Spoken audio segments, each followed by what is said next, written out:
roast your favorite fall vegetables to make my delicious and comforting carrot, ginger, and sweet potato soup recipe. To prepare the sweet potatoes, all you gotta do is peel their outer skin and cut them in 1-inch cubes. Place them on a tray lined with parchment paper, and to the sweet potatoes you'll also want to add your peeled carrots cut into chunks and also a red onion. For the bulbs of garlic, cut the tops off to expose the cloves and place them on the tray with the vegetables.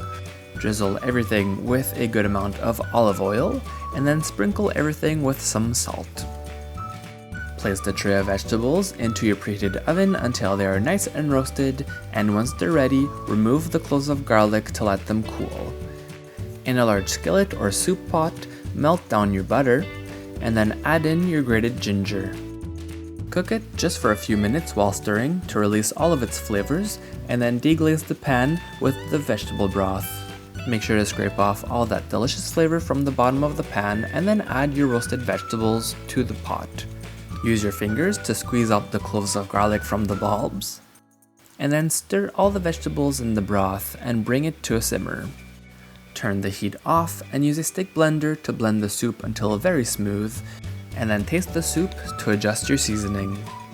This carrot ginger sweet potato soup is best served with lots of fresh dill. Make sure to get the full recipe at FrenchKissCook.com.